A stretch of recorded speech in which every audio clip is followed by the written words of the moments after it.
Hello दोस्तों, स्वागत है आप सभी का आपके अपने YouTube channel the study stock में। तो जैसा कि आप जानते हैं कि आज हम आपको घातांक का नियम सिखाएंगे। ये बहुत ही महत्वपूर्ण टॉपिक है। अगर आप बीजगणितीय व्यंजक जो चैप्टर है वो करते हैं या घातांक के कोई भी सवाल करते हैं, उनमें इनका बहुत ही महत्वपूर्ण भूमिका होती है। तो वीडियो को बहुत ही ध्यान से समझिएगा और जो मैं एक एक बात बताऊं उसको बिल्कुल ध्यान से समझिएगा और वीडियो को पूरा देखिएगा। तो चलिए आज का वीडियो शुरू करते हैं। तो हमारा पहला रूल क्या होता है कि ए की पावर m गुणा ए की पावर n। यहाँ पर देखिए जो आधार है, यहाँ भी a है, यहाँ भी a है। आधार वो होता है जिस पर घात टिकी होती है, वो होता है आधार। तो घात इसमें क्या है, इसकी घात n है, इसकी घात m है, और जो आधार है वो इसका a है और इसका भी a है।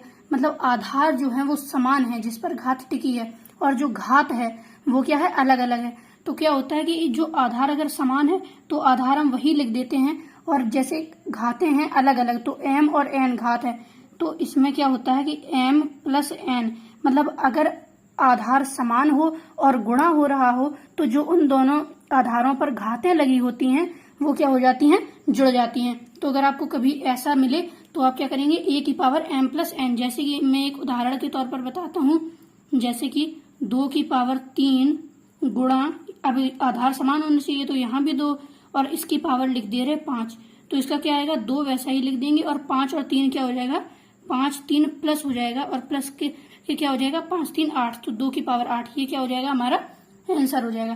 तो चलिए अभी दूसरा रूल देखते हैं अपना। दूसरा रूल क्या है, ए की पावर m बटे ए की पावर n।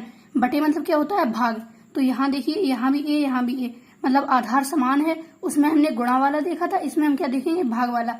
कि जब गुणा हो रहा होता है तो जो घातें होती हैं, अगर आधार समान हो, उसके लिए ये रूल है कि अगर गुणा हो रहा होता है तो घातें जुड़ जाती हैं, और जब भाग हो रहा होता है तो इसका उल्टा हो जाएगा। क्या उल्टा हो जाएगा कि जो आधार है वो वही रहेगा। इसमें क्या होता था कि m प्लस n, घातें जुड़ जाती थी। इसमें क्या हो जाएगा, सिंपल सा है, m माइनस n, घातें क्या हो जाएंगी, घट जाएंगी। बस यही आपका रूल है। जैसा कि मैं इसमें भी एग्जाम्पल दे बताता हूँ, जैसे 2 की पावर 5 और भागे 2 की पावर 3, तो इसमें क्या हो जाएगा, 2 वैसा ही लिखा रहेगा और 5 माइनस 3 हो जाएगा। तो क्या हो जाएगा, 2 की पावर 5 में से 3 गई क्या, 2। यही क्या हो जाएगा, आपका आंसर हो जाएगा। तो चलिए हमारा तीसरा रूल हम देखते हैं। जब कभी आपको ऐसे सवाल मिले कि a की पावर m और उसके भी ऊपर पावर लगी है, तो आप क्या करेंगे। तो देखिए सबसे सिंपल रूल है, इनके बीच में क्या होता है, गुणा होता है। तो a को आप वैसा ही लिख देंगे, और देखिए जब m और n, मतलब a की पावर एक पावर लगी है और पूरे के ऊपर फिर से एक पावर लगी है, तो इनकी क्या हो जाती है, पावर आपस में गुणा हो जाती है। तो इसका क्या हो जाएगा, m गुणा n, a की पावर m गुणा n, जो भी हम गुणा n करके आएगा। जैसे कि 2 की पावर 3 की पावर 5, तो क्या हो जाएगा, 2 की पावर 3 गुणा 5, तो क्या हो जाएगा, 2 की पावर 5 तिया 15 आ जाएगी। तो यही क्या हो जाएगा, हमारा आंसर हो जाएगा। तो हमेशा ध्यान रखिए, अगर ऐसा आता है आपके पास तो आप ये वाला रूल लगाएंगे कि उसमें जो पावर लगी होती है वो क्या हो जाती है, मल्टीप्लाई हो जाती है। तो चलिए अब देखिए हमारा चौथा रूल क्या होता है। आशा करता हूँ कि आपको यहाँ तक समझ में आया होगा। अगर आपको वीडियो अच्छी लग रही हो तो वीडियो को लाइक जरूर करें, और ऐसी मदद की वीडियोस पाने के लिए इस चैनल को सब्सक्राइब करना ना भूलें। तो चलिए चौथा रूल हमारा क्या है, ए बी और उसके ऊपर लगी है n। ए बी मतलब ऐसा लिखा है तो इसके बीच में a और b के बीच में कुछ नहीं है, तो क्या होता है, गुणा होता है। तो देखिए ए बी की पावर n, तो इसका क्या मतलब होता है कि a और b, ब्रैकेट लगा है, ब्रैकेट का मतलब होता है कि जो भी संख्याएं जो होती हैं वो ब्रैकेट में आ जाती हैं, तो फिर उनको एक माना जाता है। तो ए बी को यहाँ एक माना जा रहा है और इसके ऊपर लगी है पावर n, तो इसका क्या मतलब होता है कि जो ये n है ये a के ऊपर भी है और इनके बीच में क्या होता है, गुणा, और ये जो n है ये b के ऊपर भी है। तो इसका मतलब ये होता है कि a और b और इन दोनों के ऊपर जो है पावर क्या है, समान है। तो इससे हमारा ये एक रूल बनता है। अभी हम आधार समान वाला पढ़ रहे थे, अब हमने क्या ये देखा कि जब इसकी पावर समान है तो अगर a हो और b हो, मतलब आधार क्या हो गए, असमान हो गए, समान नहीं है, एक a है और एक b है, लेकिन जो पावर है हमारी घातांक, घात जो है वो हमारी समान है, इसमें भी n है इसमें भी n है, तो क्या हो जाता है, जो आधार है उनका गुणा हो जाता है। तो जैसे कि मैं एक उदाहरण देकर समझाता हूँ कि 2 की पावर 3 गुणा, आधार असमान है तो मैं यहाँ 5 ले लेता हूँ, 5 की पावर 3, आधार असमान है लेकिन घातें समान है, तो क्या हो जाएगा कि 2 गुणा 5 की पावर 3, मतलब जो पावर होगी वो वही रहेगी, लेकिन आधारों का आपस में गुणा हो जाएगा। तो यही आपका क्या हो जाएगा, आंसर हो जाएगा। तो चलिए अपना अगला रूल देखते हैं। 5वां रूल है हमारा a/b⁴n। तो इसका क्या मतलब होता है, ब्रैकेट लगाया, जैसा कि मैंने ब्रैकेट बताया है। तो ब्रैकेट का मतलब क्या होता है, अगर यहाँ पर केवल ऐसा लिखा होता a/b⁴n, तो इसका मतलब ये हो जाता कि ये जो पावर लगी है ये केवल n पर लगी है, b पर नहीं लगी है।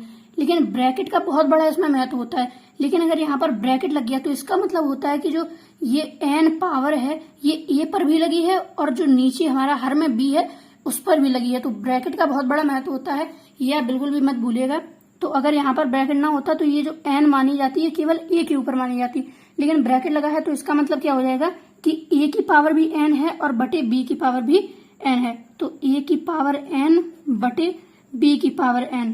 तो मतलब इसका क्या मतलब होता है कि हमने इसको ऐसे ना लिखकर a बटे b की पावर n मतलब पूरा ब्रैकेट लगा के एक ही बार लिख दिया। तो ये इसका क्या होता है, शॉर्ट फॉर्म होता है। मैं आशा करता हूँ कि सभी लोगों को यहाँ तक समझ में आया होगा। तो अपना 6वां रूल देखते हैं क्या है।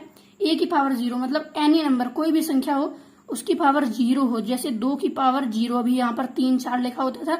अगर 2 की पावर 0 हो जाए तो क्या आएगा, 1 सिंपली, मतलब किसी भी नंबर की, 2 की नहीं, मैं मान लेता हूँ 4 की पावर 0, तब भी क्या आ जाएगा, 1 आ जाएगा। मैं 5 की पावर 0 तो क्या आ जाएगा, 1।